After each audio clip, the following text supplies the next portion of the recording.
بەردەفکە بناوێ وەزارەتا دەرڤەیە ئەمریکا هێزەر نوێرد ئەشکەرە کرد کۆ ویلایەتێن یەکگرتیل دەرخستنا لوتکەیەکێش ئالیە رووسیە و تورکیە و فەرەنسای و ئەڵمانیایە وەکو ئەلترناتیف ژێ دانوستاندنên جینێڤێرە نابینە.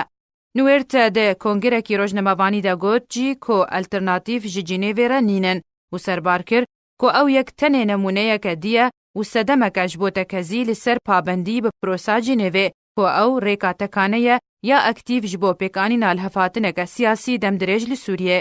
Li gor wê lûtkeyê welatê Almanya ji bo careyekê derbasî danûstandinên derbarî Sûriyê dibe. Herwiha Ferensa jî tevî ku hêzên wê li serzemîna Sûriyê hene, lê tanha cihê wê di danûstandinên Rûsye û Tirkiye de derbarî Sûriyê de nebû. Heftê heyvanehan wate êlûna hatî, welatê Tirkiye li wîlayeta Îstanbul mêvandariya lûtkeyeke çaralî dike di navbera welatên Tirkiye û Rûsye û Almanyayê û Ferensayê û biryar e gengeşa pirsgirêkên deverê bêkirin û bersiva rojnamevanan derbarî Sûriyê jî bêdan. Şêrîn Kîlo